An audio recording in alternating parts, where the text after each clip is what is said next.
बिस्मिल्लाहिर्रहमानिर्रहीम। अस्सलाम वालेकुम। मैं हूं अहमद जमाल निज़ामी। हालात करवट लेने लगे हैं और ऐसे लगता है कि अब बड़ी तब्दीली रूनुमा हो जाएगी। मुख्तलिफ़ किस्म की ख़बरें सामने आ रही हैं। पीडीएम के गुब्बारे से भी मुसलसल हवा निकल रही है।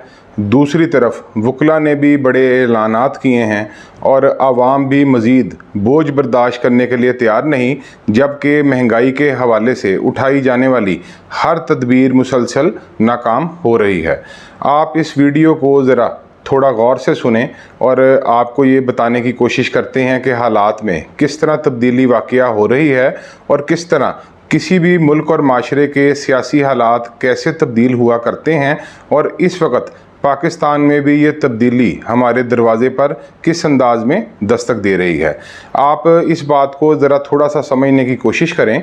आपके सामने मैं कुछ ख़बरें रखता हूं, इन ख़बरों के हवाले से आप सारी सूरत हाल को देखें और इस वीडियो में आपको ये समझाएंगे, ये बताएंगे कि किस तरह इस वक्त हालात मुसलसल करवट ले रहे हैं।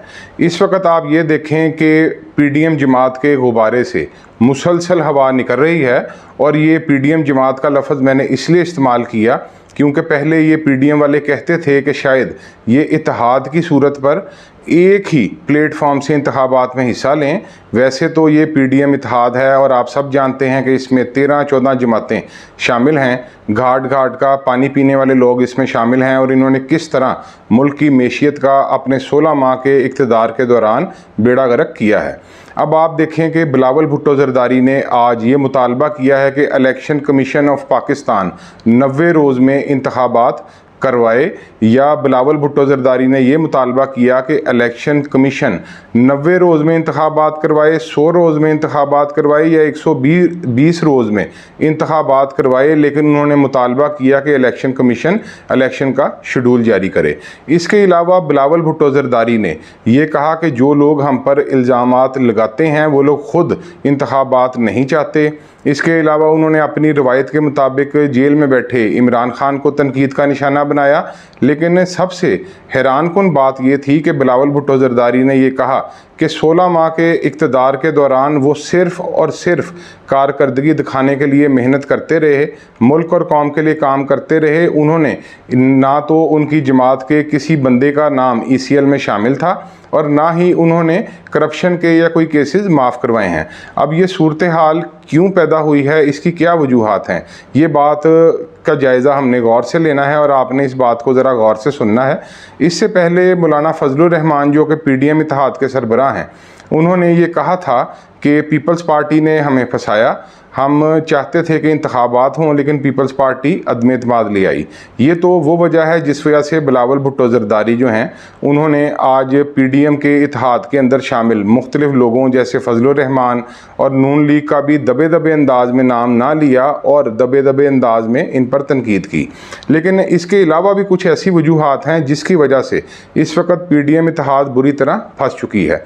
आप ये देखें कि मुल्क में आवाम पहली मरतबा बग़ैर किसी सियासी जमात के बाहर सड़कों पर बिजली के बिलों और महंगाई के ख़िलाफ़ एहतजाज करने निकली।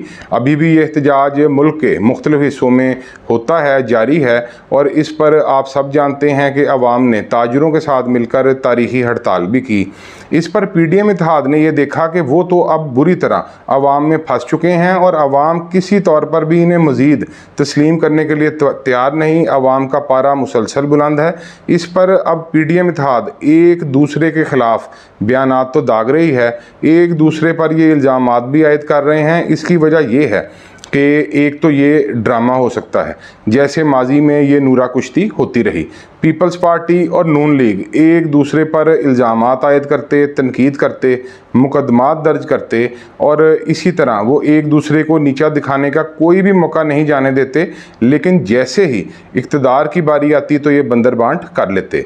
इस वक्त भी सूरत हाल इससे ज़्यादा मुख्तलिफ नहीं है। मुस्लिम लीग नून के अता तारड़ सब जानते हैं कि उनकी कोई अपनी ऐसी सियासी बसीरत नहीं कि वो कोई तज्ज़िया कर सकें। वो जो भी बात करते हैं उन्हें नून लीग के जो मुख्तलिफ मरकज़ी रहनुमा हैं या कायदीन हैं वो जो गाइडलाइन देते हैं वो उस पर ही बात करते हैं। अता तारड़ भी मुसलसल ये कहते चले जा रहे हैं कि अगर फरवरी में इंतखाबात ना हुए तो वो पीपल्स पार्टी के साथ कंटेनर पर होंगे।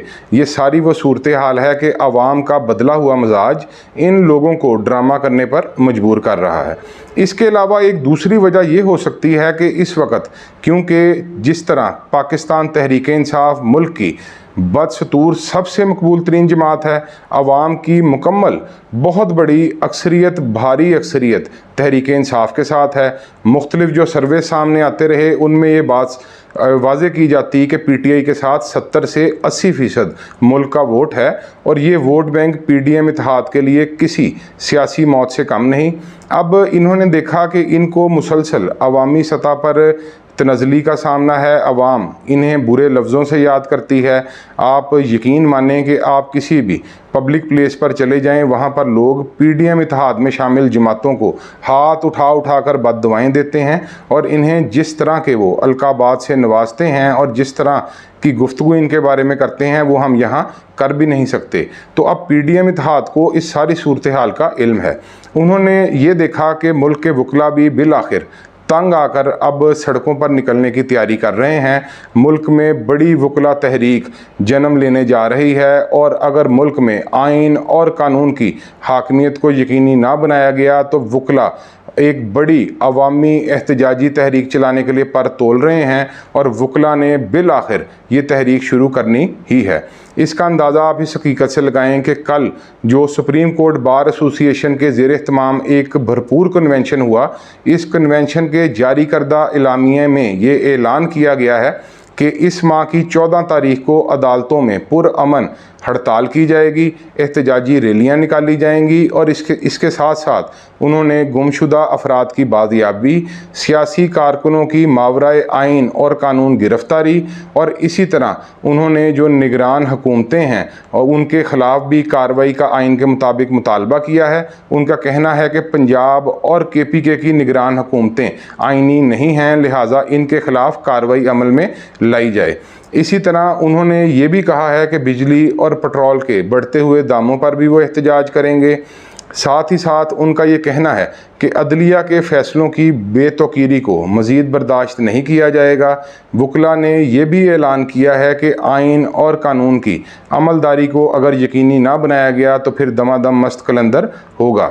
मरूफ कानूनदान एतजाज़ एहसन और सरदार लतीफ़ खोसा ने भी इस मौके पर बड़ी अहम गुफ्तगू की और उन्होंने ये कहा कि जो लोग मुल्क के आइन को नहीं मानते इनके ख़िलाफ़ आर्टिकल 6 लगना चाहिए।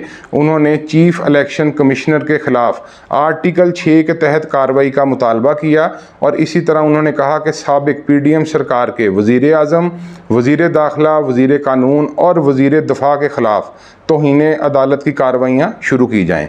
मरूफ कानूनदान एतजाज़ एहसन कल एक TV चैनल के प्रोग्राम पर बैठे हुए थे।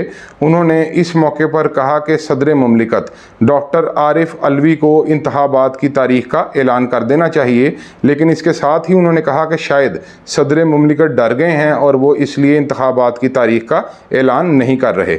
एतजाज़ एहसन ने यह भी इस मौके पर कहा कि मौजूदा चीफ जस्टिस ऑफ पाकिस्तान के 10 दिनों के फ़ैसले पाकिस्तान के आइंदा 50 साल के मुस्तकबिल का तयन करेंगे। ये वो सूरत हाल है जिसने PDM इत्तेहाद में शामिल तमाम जमातों को इंतहाई परेशान कर रखा है और वो ये समझ रहे हैं कि इमरान खान जेल में होने के बावजूद इस वक्त तक अवाम के मकबूल तरीन लीडर हैं और इमरान खान जब जेल से बाहर थे जो गुफ्तगू वो सोशल मीडिया के ज़रिए अवाम तक अपना पैगाम पहुँचाते थे, अब बिजली के बिलों और महंगाई की सूरत में ये बयान हर घर में खुद ही पढ़ा जा रहा है और इसके ज़रिए अगर किसी को सियासी तौर पर नुकसान हो रहा है या इसका सियासी नुकसान जारी है तो वो सिर्फ़ और सिर्फ PDM है। लोग तो अब तक सवाल करते हैं कि नवाज शरीफ पाकिस्तान वापस क्यों नहीं आ रहे। खैर, मुल्क में एक बड़ी तब्दीली के जो आसार नमूदार हुए हैं और जो हलचल नज़र आ रही है उसका एक पहलू ये भी है कि आज नेपरा ने बिजली को ₹1.46 मज़ीद महंगा कर दिया। एक तरफ अवाम बिजली की कीमतों में कमी का मुतालबा कर रही थी और ऊपर से पहले अवाम को ये ढकोसले दिए गए कि बिजली की कीमतों में कमी के लिए मुख्तलिफ इजलास जारी हैं। IMF को लिखा गया है, फिर ये कहा गया कि बिजली चोरी जो 580 या गालबन 90 अरब की होती है, इसे रोक कर आवाम को रिलीफ दिया जाएगा। फिर ये कहा गया कि IMF से बातचीत चल रही है और IMF ने सिर्फ 200 यूनिट्स तक बिजली वालों को 3 से 4 रुपए का रिलीफ देने की बात की। माहिरीन के मुताबिक ये रिलीफ टैक्सेस डाल डूल के 2-2.5 रुपये से ज़्यादा नहीं बनता। बिजली के भारी भरकम बिलों ने आवाम की कमर तोड़ रखी है। दूसरी तरफ आप ये देखें कि सुप्रीम कोर्ट बार एसोसिएशन के इस कॉन्फ्रेंस के बाद पंजाब की निगरान हुकूमत ने लाहौर हाई कोर्ट के 11 जजेस के लिए 36 करोड़ रुपए के जो कर्जा जात हैं इसकी मंजूरी दे दी। क्या निगरान हुकूमत के पास ये मैंडेट था? अब बिलावल भुट्टो जरदारी ये तो कहते हैं कि जो लोग कठपुतलियों को मुसल्लत करना चाहते हैं, अवाम उन्हें माफ़ नहीं करेंगे और पाकिस्तान में इस तरह के तजर्बे बंद किए जाएं और अवाम के वोट की ताकत से हुकूमत आने दी जाए। ये बात बिलावल भुट्टो जरदारी की अल्फाज के एतबार से तो दुरुस्त है, लेकिन ख़ुद बिलावल भुट्टो जरदारी ने जब वो PDM में थे और पूरी PDM ने किस तरह आइन और कानून को पसे पुश डाला और आइन और कानून को बालाए ताक रखते हुए इक़दाम किए, जिसका आज मुल्क खमियाजा भुगत रहा है। इन सारे हालात में जबकि महंगाई पर काबू पाने के लिए डॉलर के ख़िलाफ़, यानी डॉलर के जो मुख्तलिफ स्मगलर्स हैं, ज़ख़ीरा अंदोज हैं, डॉलर्स माफिया है, इसके ख़िलाफ़ भी कार्रवाई जारी है। इसी तरह बिजली चोरों के ख़िलाफ़ क्रैकडाउन की ख़बरें आ रही हैं कि ये क्रैकडाउन शुरू किया जाएगा। इसी तरह स्मगलर्स के हवाले से ख़बरें आ रही हैं, हिंडी और हवाला के हवाले से कार्रवाइयाँ करने की मुख्तलिफ ख़बरें सामने आ रही हैं। ये ख़बरें बज़ाहिर तो अच्छी हैं, लेकिन इससे किसी तौर पर भी महंगाई में कोई कमी वाक़या नहीं हो रही। मुसलसल मार्केट में अशिया खुर्दोनोश की कीमतों में इजाफा होता चला जा रहा है और इन सारे हालात के बाद एक अवाम का पारा बुलंद है, दूसरे वकला अब एक बड़ी अवामी तहरीक के लिए पर तोल रहे हैं। जो तीसरा तहरीक इंसाफ जिसे 9 मई के वाक़यात के ज़रिए रोका जा रहा था, उसने भी आखिरकार अवाम के साथ बाहर आना है। और चौथा ये कि जो इंतखाबात की तारीख का ऐलान नहीं किया जा रहा, इससे भी मुल्क में मुसलसल मायूसी फैल रही है और लोग समझते हैं कि जब तक इंतखाबात नहीं होंगे मुल्क के हालात बेहतर नहीं होंगे। कल जिस वक्त ये वकला की कॉन्फ्रेंस हुई, इसके बाद एक और कमांडर कॉन्फ्रेंस भी हुई जिसके तहत ये कहा गया कि अवाम और अदारों के दरमियान जो खिला पैदा लोग करना चाहते हैं उन्हें कुछ हासिल नहीं होगा। इस तरह की सारी सूरत हाल में अब अवाम, वकला, PTI की सूरत में सियासी कारकुन, ये सब जब बाहर निकलना चाहते हैं तो फिर एक बात याद रखें कि ये बहुत बड़ी एक तब्दीली की लहर उठेगी और इसके आसार नमूदार होने लगे हैं। क्योंकि जनरल परवेज़ मुशर्रफ के दौर में हमने देखा था कि जब उन्होंने एमरजेंसी नाफिज की, अदालतों को ताले लगवाए, तो उसके बाद ARD जो उस वक़्त मुशर्रफ के ख़िलाफ़ एक सियासी जमातों का इत्तेहाद था जिसमें PTI, नून लीग, पीपल्स पार्टी ये सब शामिल थे, लेकिन आखिरकार इसमें वकला और अवाम भी शामिल हुए जब उस वक़्त के चीफ जस्टिस इफ्तिखार मोहम्मद चौधरी समेत मुतअद्दिद जजेस को माज़ूल किया गया। तो ये तहरीक भी बिल आखिर खड़ी होनी है और पाकिस्तान के अंदर आखिरकार हमें असल हक़ हुक्मरानी अवाम को देना पड़ेगा, क्योंकि ये जिस तरह के मसाइल पैदा हो चुके हैं, आप ये बात जहन में रखें कि किसी तौर पर भी ज़ोर ज़बरदस्ती मैशियत को बेहतर नहीं किया जा सकता। ज़ोर ज़बरदस्ती मैशियत के हवाले से ये सख्ती तो ज़रूरी है कि स्मगलर के ख़िलाफ़ कार्रवाई हो, जैसे कल ईरान से आने वाला 9000 तेल पकड़ा गया, लेकिन मैशियत को डरा धमका कर नहीं चला सकते, डंडे के ज़ोर पर नहीं चला सकते। माजी में दुनिया के कई ममालिक ऐसी नाकाम कोशिशें कर चुके हैं। मैक्सिको की इस तनाज़र में मिसाल अहम है, इसी तरह साउथ अफ्रीका की है और मुतअद्दिद दीगर ममालिक की है। बहुत ही बेहतर होगा कि ये जो तब्दीली के आसार पैदा हो चुके हैं इसको भांपा जाए और मज़ीद अवाम का लहू ना गरमाया जाए, अवाम को मज़ीद जज्बाती ना किया जाए, क्योंकि अवाम तो अब बाहर सड़कों पर निकलने पर मजबूर हैं। और पाकिस्तान तहरीक इंसाफ अवाम की मकबूल तरीन जमात है, जिसको कितनी देर आप इमरान खान को जेल में कैद रख कर PTI की सियासी सरगर्मियों को रोक सकते हैं, जबकि पूरे मुल्क में दूसरी सियासी जमातों को अपनी सरगर्मियाँ हर अंदाज में जारी रखने की मुकम्मल तौर पर आज़ादी है। ये हालात मज़ीद नहीं चल सकते। ये जो तब्दीली के एक आसार पैदा हुए हैं, हलचल के एक आसार नमूदार हो रहे हैं, इसमें PDM इत्तेहाद के गुब्बारे से तो हवा निकल ही रही है, लेकिन आवाम पहले ही एहतजाज के लिए तैयार है और अब वकला पल तोल रहे हैं। तो इन हालात में आइंदा एक बड़ी तब्दीली आ सकती है।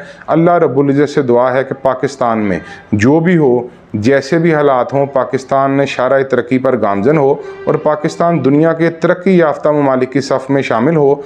वैसे हमारा ईमान है कि पाकिस्तान अल्लाह रब्बुल इज़्ज़त के राज़ों में से एक राज है और आखिरकार पाकिस्तान ने तरक्की करनी ही है।